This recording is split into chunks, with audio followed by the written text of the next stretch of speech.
بسم اللہ الرحمن الرحیم۔ السلام علیکم۔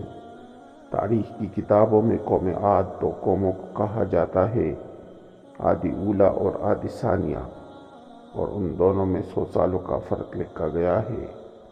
عادی ثانیہ کو قوم سمود کہتے ہیں، اور قوم سمود کی طرف حضرت صالح علیہ السلام مبعوث ہوئے، جبکہ ہماری آج کی ویڈیو کا مرکز عادی اولا یعنی قوم عاد ہے، جن میں اللہ پاک نے حضرت ہود علیہ السلام کو پیغمبر بنا کر بھیجا۔ سب سے پہلے تو بات کرتے ہیں کہ حضرت ہود علیہ السلام کی قوم یعنی قوم عاد کہاں آباد تھی۔ دنیا کے دو مشہور سمندروں بحر عرب اور بحر احمر کے درمیان عمان، حضرموت، بحرین اور مغربی یمن تک ایک وسیع صحرا ہے، جس کو صحرائے الاحقاف کہتے ہیں۔ تاریخی حوالوں میں الاحقاف ہی قوم عاد کا مسکن بتایا گیا ہے۔ کبھی یہ علاقہ بہت شان و شوکت اور سرسبز و شاداب ہوا کرتا تھا، لیکن اب ایسا صحرا بن چکا ہے کہ بڑے سے بڑا مہم جو بھی قدم رکھنے سے ڈرتا ہے۔ اس وقت موت کی اس وحشتناک وادی میں قدم رکھنا خودکشی کے مترادف ہے۔ خشک ریت کے ایسے بلند بالا ٹھیلے ہیں کہ اگر کوئی چیز ان میں گر جائے تو وہ لمحوں میں غرق ہو جائے۔ بے شک یہ صحرا اللہ پاک کے عذاب کی ایک بہت بڑی نشانی ہے۔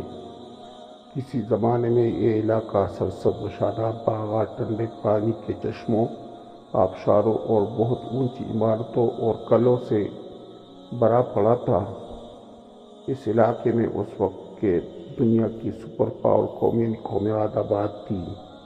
وہ انتہائی طاقتور اور مالدار قوم تھی۔ تاریخ کی کتابوں میں ان کا قد 40 ہاتھ بتایا گیا ہے، اور ان کی اوسط عمر 900 سے 1000 سال ہوتی تھی۔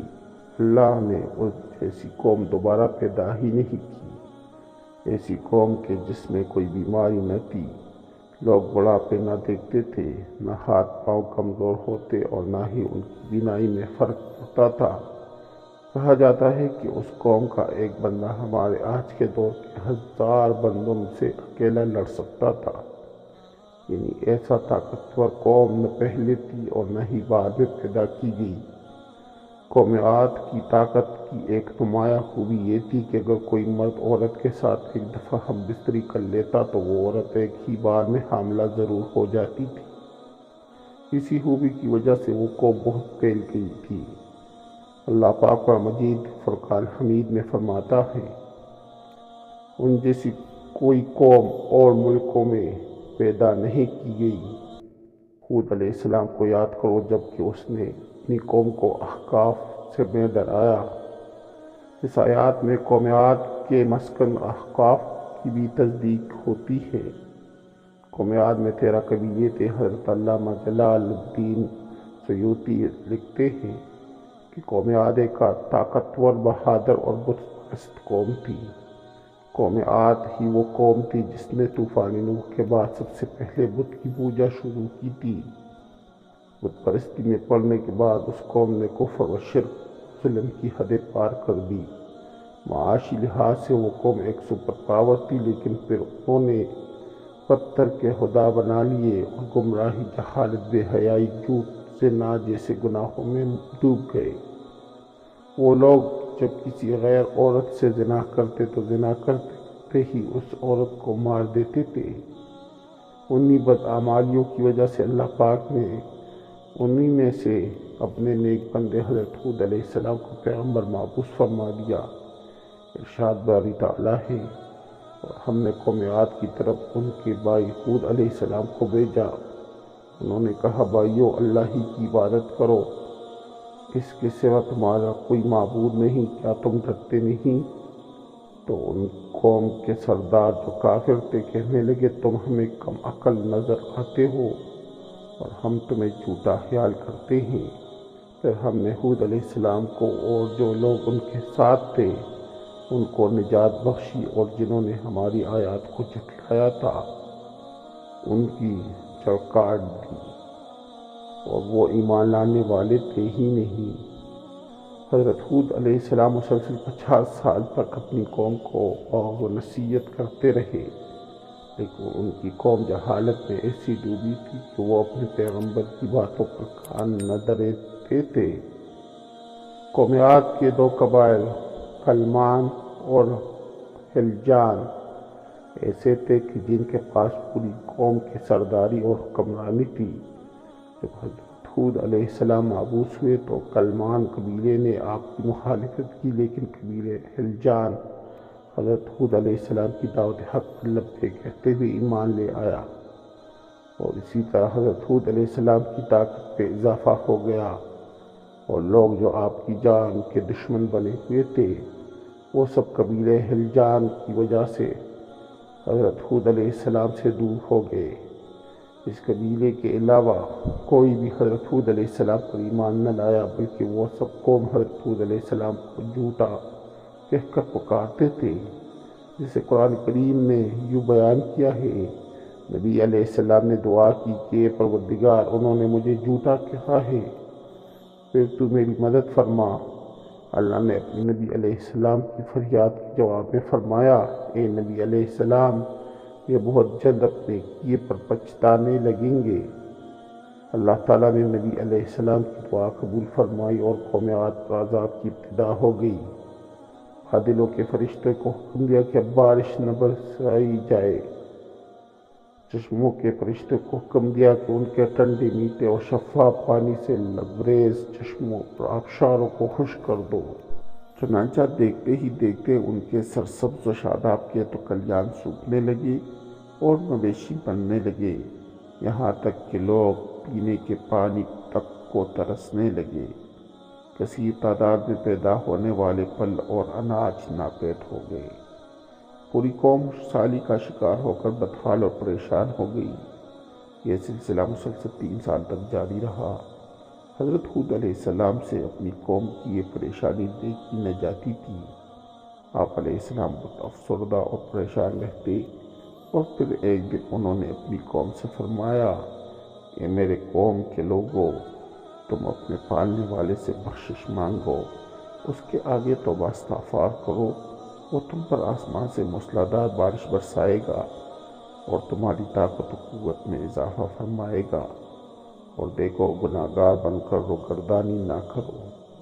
حضرت ہود علیہ السلام سے پھر ان کی قوم کہنے لگی، اے ہود علیہ السلام، تم ہمارے پاس کوئی دلیل تو لائے نہیں، اور ہم تمہارے کہنے سے نہ اپنے معبودوں کو چھوڑنے والے ہیں اور نہ تم پر ایمان لانے والے، بلکہ ہم تو یہ سمجھتے ہیں کہ ہماری کسی معبود نے تمہیں آصف زدہ یعنی دیوانہ کر دیا ہے۔ غضب الہی کے ابتدائی مراحل ہی میں خوشحالی نے قوم عاد کی حالت بدتر کر دی، چنانچہ ان کے سرداروں اور دانشوروں نے ان سے نجات پانے کے لیے مختلف تدابیر پر غور و خوض شروع کر دیا۔ دوستو، قابل ذکر بات یہ ہے کہ پہلی والی قوم میں مشہور تھا کہ جب کوئی مشکل کسی بھی قوم پر آتی تو وہ بیت اللہ شریف کا ہی رخ کرتے تھے، جس سے ان سے وباؤں کا خاتمہ ہو جاتا۔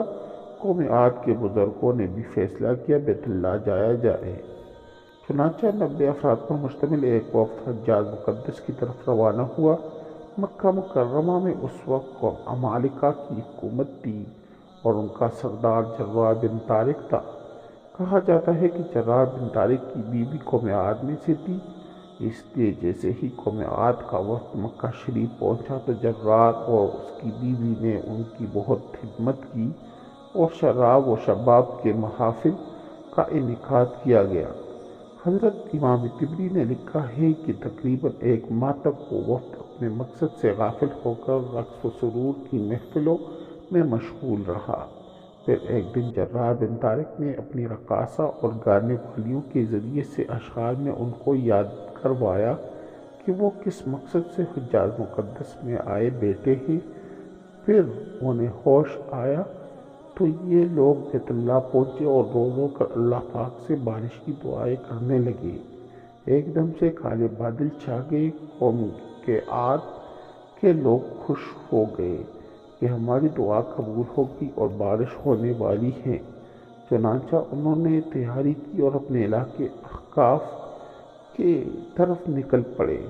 لوگوں کی خوشی کی انتہا نہیں تھی کہ یہ دیکھ کر جیسے جیسے وہ وقت اپنے علاقے کی طرف جا رہا تھا، آسمان سے بادل بھی ان کے ساتھ ہی تھے۔ حضرت ہود علیہ السلام نے جب کالے بادل دیکھے تو وہ سمجھ کے اللہ کا وعدہ پورا ہونے کا وقت آ گیا ہے اور اب یہ لوگ عذاب میں مبتلا ہوں گے، لہٰذا انہوں نے ایک بار پھر اپنی قوم کو مخاطب کرتے ہوئے فرمایا، یہ میری قوم، یہ اللہ کا عذاب ہے جو تم پر نازل ہوا چاہتا ہے۔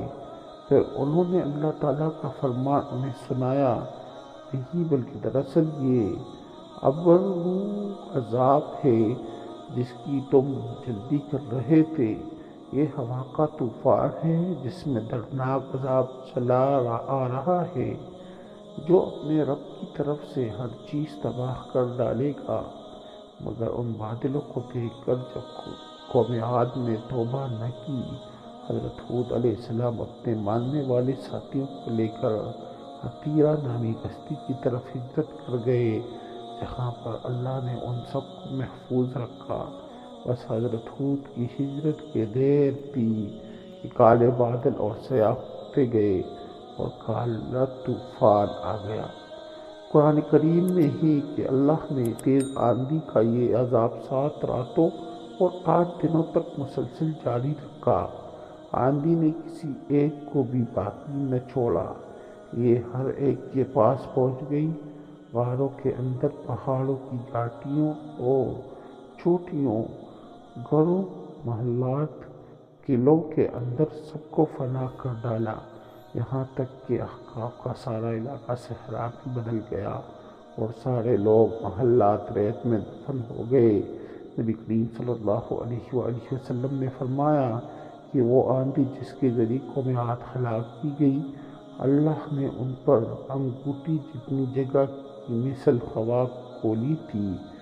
بس وہ ہوا پہلے دیہات میں گئی اور وہاں کو لوگوں اور مویشی اور مالوں کو اٹھایا اور آسمان و زمین کے درمیان لے گئی۔